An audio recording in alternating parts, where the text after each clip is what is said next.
পরিবার গঠন হওয়ার পরও আমরা তো মানুষ, মানবীয় কারণে রাগ আসবে, ঝগড়া আসবে, সমস্যা আসবে। আল্লাহ রসুল সাল্লাল্লাহু আলাইহি ওয়াসাল্লাম সুন্দর পরিবারের জন্য এ বিষয়ে বিভিন্ন দিক নির্দেশনা আমাদেরকে প্রদান করেছেন।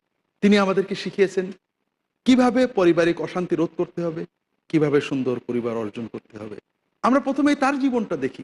তিনি কেমন পরিবার গঠন করেছিলেন, কেমন ছিলেন, পরিবারের সাথে তার আচরণ কি ছিল।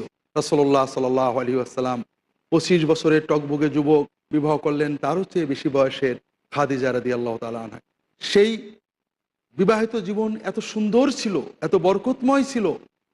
নবুয়তের আগে, নবুয়তের পরে 25 থেকে 40, 15 বছর, এরপরে আরও প্রায় 13 বছর, প্রায় 25-26 বছরের বিবাহিত জীবনে রাসূলুল্লাহ সাল্লাল্লাহু আলাইহি ওয়াসাল্লাম স্ত্রীকে তার অধিকার দিয়েছেন, তার মর্যাদা দিয়েছেন, তাকে ভালোবেসেছেন, স্ত্রীও তাকে সেইভাবেই ভালোবেসেছেন।